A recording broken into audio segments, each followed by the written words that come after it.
What's up, guys? As requested, I'm going to be reviewing a video called Exercises I'm Doing to Live to 100. Should be funny. Ever since I became a dad at 40 years old, I've become obsessed with longevity. That's good. It means that you want to be around for your children. You want to be there when they grow up. Awesome. I've done everything from researching studies, reading books, getting biological aging tests, even studying the habits of the world's oldest living people. And through this journey, I found 5 exercises that might improve my chances to living to 100, starting with...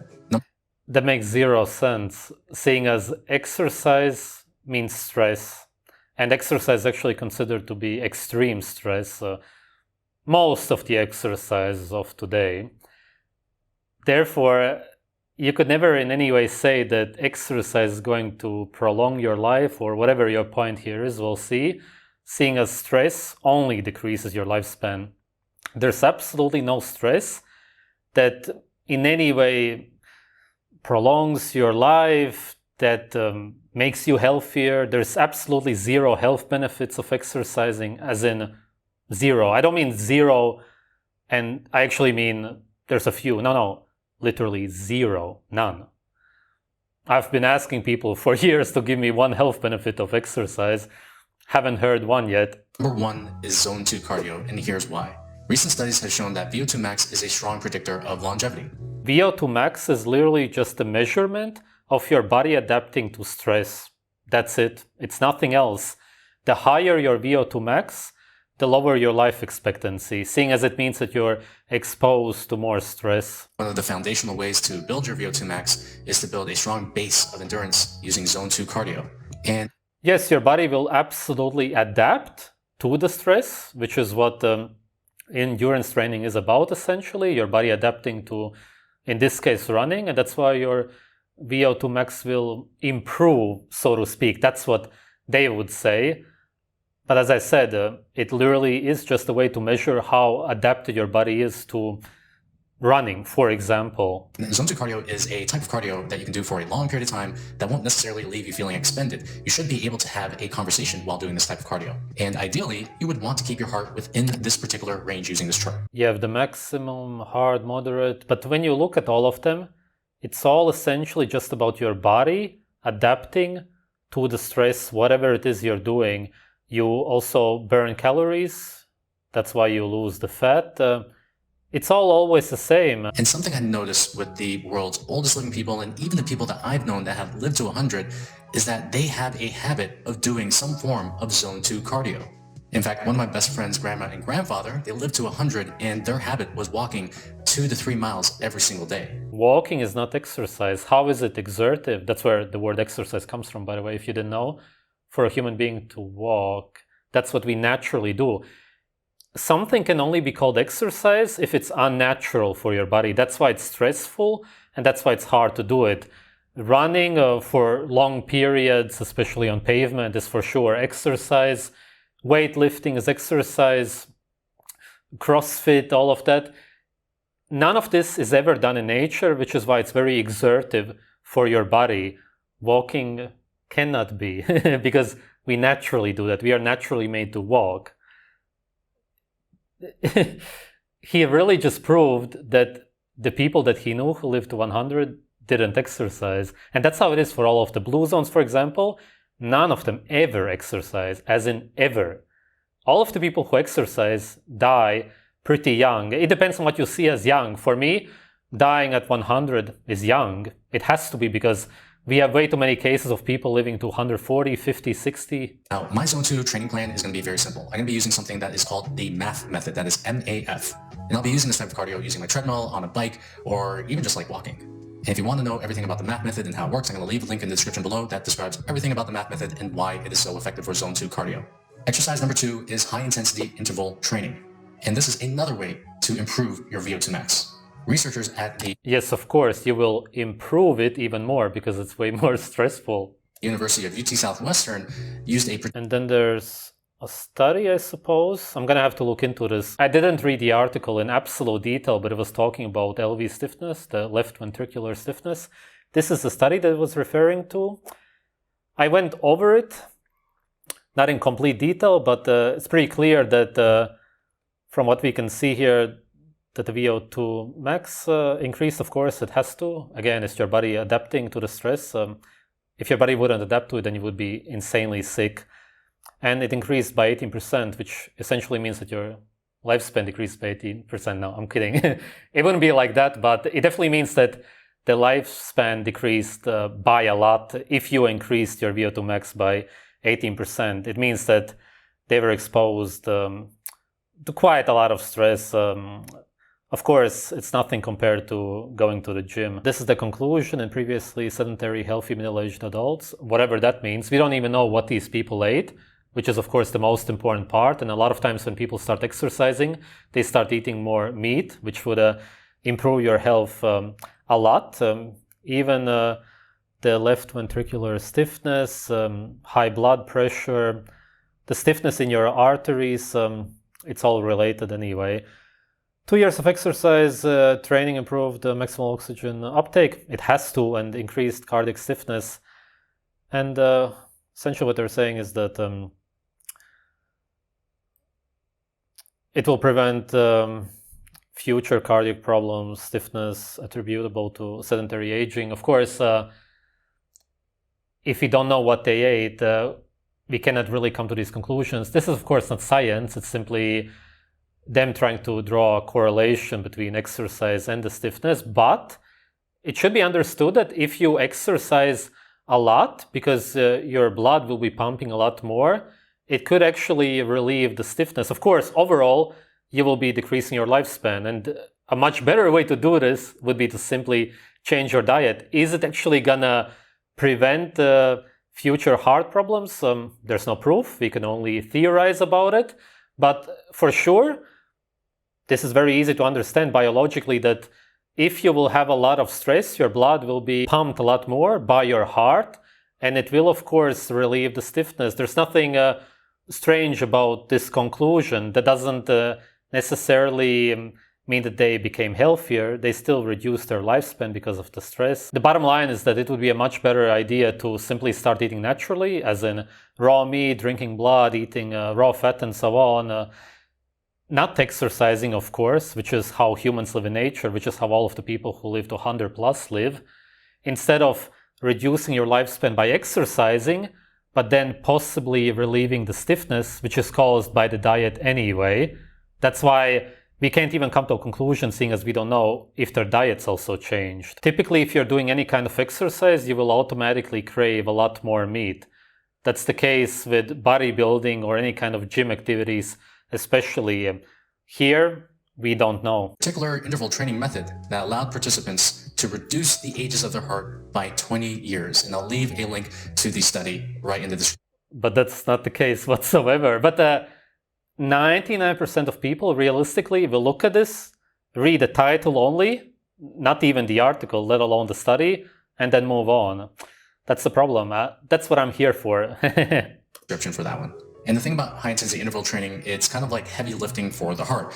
You want to be able to train it at max capacity. But you don't want to be training your heart. Your heart is going to grow, and that will only lead to more cardiac output, which will always lead to heart failure in the end. At least every once in a while. Now, the bad thing about HIIT training is that it's pretty hard. And that's why I don't recommend going from being completely sedentary to doing HIIT training. This is something that you want to be able to work up to. Why would you want to work up to that, though? People who do HIIT don't have long lifespans. They live pretty short lives. As far as we can see so far, it's a pretty new invention. But it seems like the logic of this guy is that you should not be sedentary and work yourself up to improving, as in increasing your VO2 max, so that your body is more adapted to run around in a circle for no reason. How would that benefit you in any way? It's the same as people who go to the gym believe that they should be adapted to, he has weights there in the background, squatting, for example. The more you squat, the more what? The healthier you become? No, your body becomes more adapted to squatting man-made metal for no reason, but you only decrease your lifespan because of the stress. They don't get this? Now, my HIIT training plan is going to be variable. So every single week, I'm going to do either a form of this thing that is called the 4x4 Norwegian method, or I'm going to be training sprints, which is something that I love doing. Now, sprints, I did a video on. You can say whatever you want about sprints, but why do you lie that you love doing them? Show me one video or photo of you enjoying them. That you can check out over here, but the 4x4 Norwegian method is a method that the University at UT Southwestern, it is the one that they use to improve the VO2 maxes of their participants. And it's also a method that endurance athletes use to improve their ability to run races. And it's very simple. You start with a little warm-up, and then you go 4 minutes at a high intensity. That's going to be anywhere between 60 to 75% of your maximum heart rate. And then you are going to be going at a low intensity afterwards for 3 minutes as a rest. And you're going to be doing this 4 times. How do you not understand that this is extreme stress for the body? You will always need to create a new generation of cells. You have to. That's biology 101. And you will always shorten the length of your telomeres, which is a great indication of shortening your lifespan. Whenever you decrease the length of your telomeres, then you can always know that you're decreasing your lifespan. Stress does that to the body. You always knew this. Every biologist knew this up until very recently. And now there's a few coming out saying that stress can somehow improve your lifespan, but it can't. It will never. Now, the third type of exercise that I'm going to be doing to live to 100 is going to be strength training. Now, the first two I talked about were specifically for lifespan. So VO2 max helps you live a longer life. When it comes to strength training, How? Come on. Why is there no study? Come on, man. it actually improves health span, which helps you live a quality of life. And something you have to understand is that after the ages of How exactly? All that I see are people who get injured in the gym, not being able to walk, having back problems, and so on. 30, we lose 3 to 8% of muscle. People today, how can you take these people as an example? Do you see any tribes in nature losing muscle mass? No, people lose muscle mass because they eat grain-based diets. And when you're 60, 70, you get put into a care home because your children don't care about you, and there you're fed bread with marmalade for the most part. Obviously, your muscle mass will decrease if you're eating almost no meat and no fat. Come on, man. That's not what happens to animals naturally. That's a modern problem. It's unrelated to exercise. It's food. Every single decade, and after the age of 60, this number accelerates. And resistance training is crucial to being functional as you age because it helps you build and keep muscle. Now, this doesn't mean that you have to look like Arnold Schwarzenegger or some like puffed up bodybuilder, but it does mean that you have to do some. You can't even look like that naturally. Arnold Schwarzenegger was a loser drug addict, an absolute failure. Nobody to look up to. Why would you look up to a drug addict? Literally. Why? Makes no sense. Form of resistance training to keep yourself functional. And quite frankly, I would rather be the oldest person in the weight room than the youngest person in the nursing home. And my strength training plan is going to be simple. My focus is Yes, you will be in the nursing home if you will eat a grain-based diet and probably develop dementia because of that, if you will not eat enough raw animal fats. That's the only reason. It has nothing to do with exercise, only food. going to be getting stronger in these specific movements, not necessarily exercises, but the movements. It's going to be the squat, the hinge, the lunge, the overhead. Literally none of which any human in nature has ever done in his life or her life. Press, the horizontal press, the pull-up, the horizontal back row, and some form of carrying exercise. Usually it's going to be farmer's walks. And the method I'm going to be using to get stronger at these. Carrying is the only thing out of that we would do in nature, but only out of necessity, not that anybody wants to do it. Is going to be progressive overload. And if you don't know what that is, I'm going to leave a link to an article about progressive overload that I did on the 12 best ways to do it. You can check that out in the description below. Exercise number 4 is going to be mobility training. So as we age, our ability to be flexible and our ability to move, it decreases. I believe the number is we lose about 1% every single year after the age of 30 of flexibility. And this becomes even worse if you live a sedentary lifestyle. And something Again, only related to diet, hard and vegetable oils in the body. Easy to explain, easy to avoid. Should mention is that you can get flexible lifting weights. That is a way to improve your flexibility. But in my experience, especially as I get older, we need... No, not from my experience with people. The more they work out, the less flexible they are, the more stiff they are, the more they have problems even walking. some form of mobility training supplement our strength training in order to improve our movement capacity and our abilities to just do basic things like bend over and touch our toes. My mobility training plan is very simple. Every single morning, I'm going to be doing a few mobility drills like the world's greatest stretch, like the couch stretch, and other things to improve my ability to move my body. And before every strength training That's all right. It's not stressful for the body. program that I do and cardio program that I do, I'm always going to be doing a 5 to 6 minute mobility drill right before it. And I'm going to do an entire video around this, but if you want to know what those exercises are, what the types of exercises are, I'm going to leave it again in the description below. Now, the fifth exercise I'm going to be doing to improve the quality of my life and my health span is going to be some form of plyometric exercises. And plyometrics are simply exercises where you are jumping. Now, we talked about the fact that you lose muscle as you age, but something you have to realize is that you also lose power as you age at a much faster rate than you lose muscle. Why is this happening to me? And loss of power affects many things like speed. What he's talking about is the degeneration of human beings, not what happens to humans naturally. There's stories of people in Lapland who are over 100 years old running through the forests like children. That's how their mobility is, the same as children. But they never exercised in their lives. They simply lived naturally, and most importantly, they ate naturally. They eat a lot of wild meat there, and even a lot of raw meat. Of course, they won't have any mobility issues. Balance, agility. It's like losing a pep in your step. And one way to avoid this is to do some form of plyometric training. You can't look at modern slave populations and draw conclusions out of them. It's impossible. The only people who you can use as an example are people who live in nature, or at least somewhat naturally.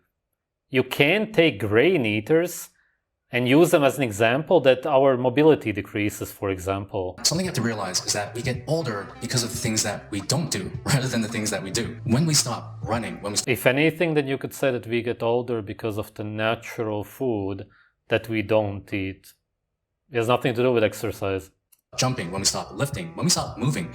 We don't lift anything in nature except for animals now and then, and only man would do that, and again out of necessity, and it would be rare. We would do it together.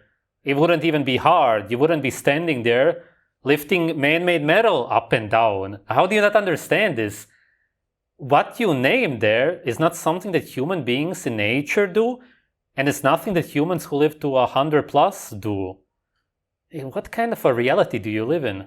That is all a sign that your body is going to get older. And the truth is that you have to use it or you lose it. No, it doesn't work like that. It's not about using it or losing it. If you don't lift man-made metal, then of course you won't be able to lift man-made metal as good as somebody who does lift man-made metal. That's not something that you should be doing in general, though. That's what he doesn't understand. It's okay not to have the ability to bench press 100 kilograms, for example. There's no need for that in general. There's no need to reduce your lifespan, which means that you increase your VO2 max, to stress your body overall, to lift man-made metal, to bench press for no reason. You only do harm to your body. You only shorten your telomeres. That's it. That's so crazy. Really guarantee that I'm going to be living to 100, but I do think it's going to give me a great chance of making it there.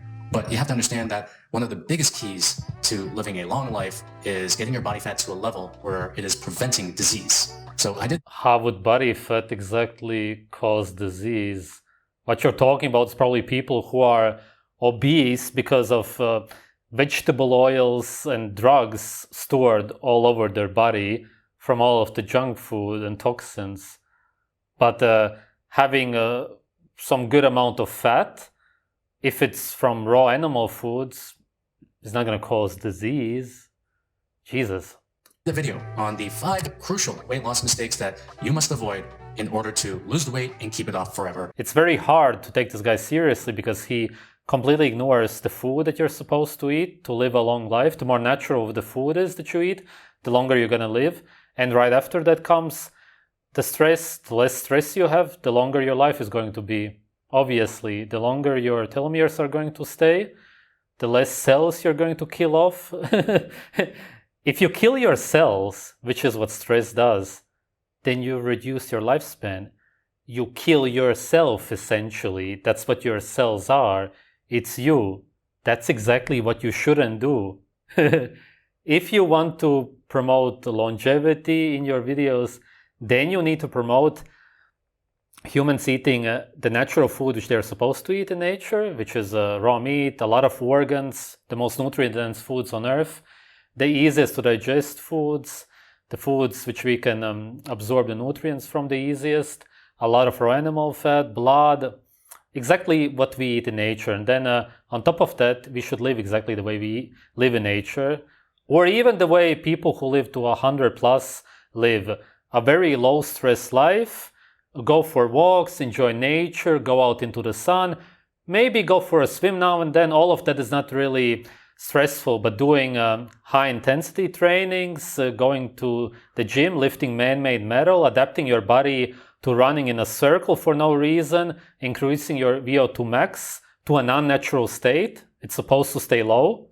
That's how you know that you're living a good life, that you're gonna live a long life.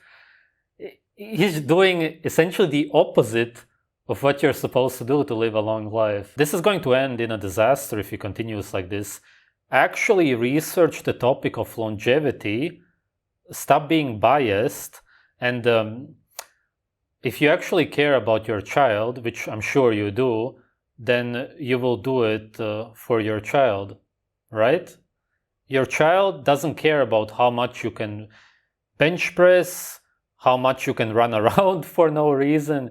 Your child only wants you to be there for him or her. All that your children want is for mommy and daddy to be there for them. They don't care about anything else. You're doing this for yourself, and you're not even doing anything good for yourself. You're not improving your health or your longevity. Thanks for watching.